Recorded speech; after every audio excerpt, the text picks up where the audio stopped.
Hey, I'm Scott, and welcome back to the Champion of Aging YouTube channel.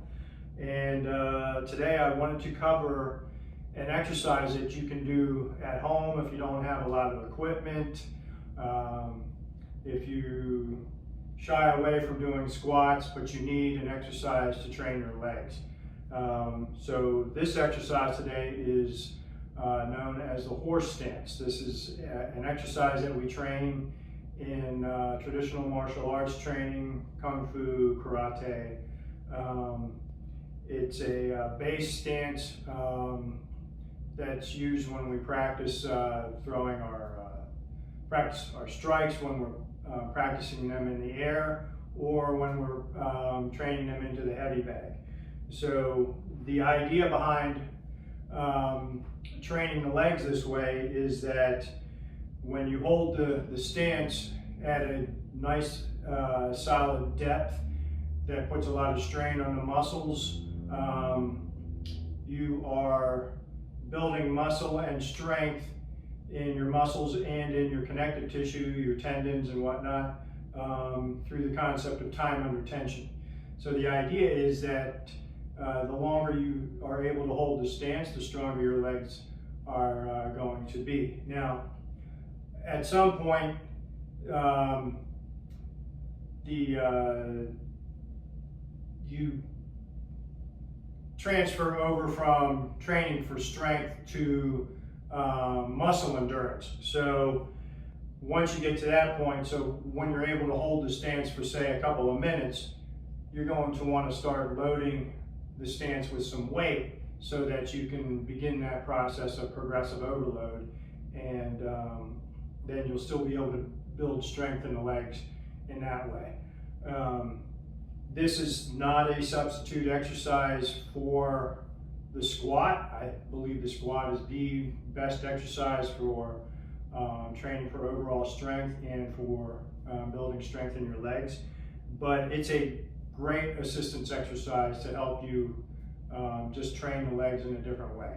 Okay, so the way we want to get into the stance first, just put your feet together, hands on your hips. The first thing that you want to do is rotate on the balls of your feet until your heels are pointed behind you at about 45 degrees. Next, you want to rotate on your heels until the toes are pointed outward at 45 degrees. And then we just repeat that.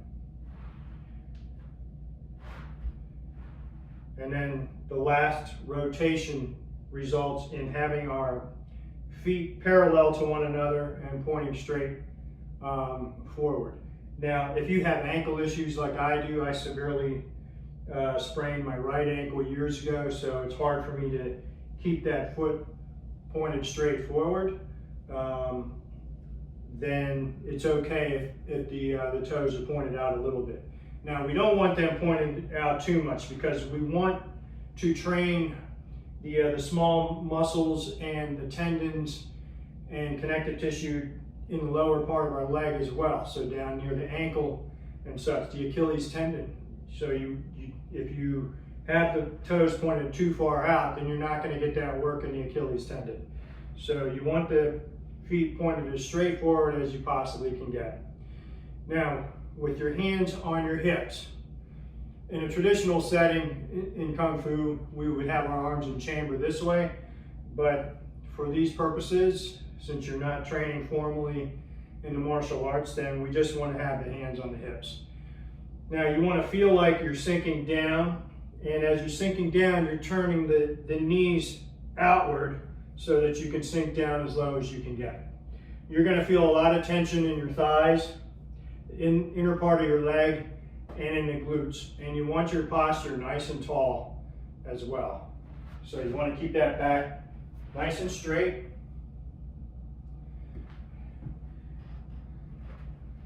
And notice the width. So the reason why we went through that little exercise before getting into the horse stance was to get the proper width, because we don't want the legs too far apart. That kind of defeats the purpose. We're trying to get as low as we possibly can get with our feet at a specific width.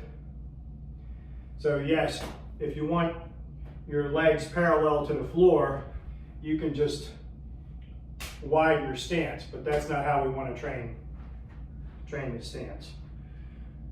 So then you would just hold that position.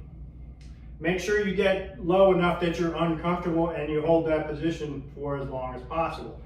So when you start out training, you want to try and get to 30 seconds, get to a minute, and then if you can, get up to a couple minutes. People who have trained at this for a long period of time, I know there's one system out there where the beginning of their black belt tests, they're required to hold that stance for 15 minutes. So that's a long period of time, and I've never come close to that, but if you can get to that level, more power to you. Now, the way I like to weight the stance, once I'm able to get able to hold the stance for 2 minutes or longer, then I like to add weight, and I use a pair of dumbbells. I simply just get back into that stance and let the dumbbells rest on my hips, and then hold the stance as long as possible that way.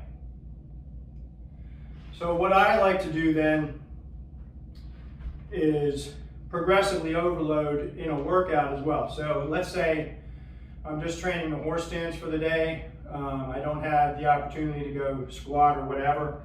So what I might do is start off holding the horse stance with no weight in my hands for a minute, rest a minute, pick up a pair of 5-pound dumbbells, hold the stance for about 50 seconds, rest a minute after that, pick up 10 pounds, hold the stance for 40 seconds, rest a minute, pick up a pair of 15-pound dumbbells, hold it for 30 seconds, rest a minute, and then I'll do one more set without any weight in my hands and hold that for a minute. So if you're able to do that, that gives you a nice workout in your legs. And then you can start out by holding a little bit more weight with your very first set for that first 60 seconds, and then progress upwards. So your legs will get stronger that way, and that's what we want to do in order to stay out of the nursing home. So we want nice and strong legs.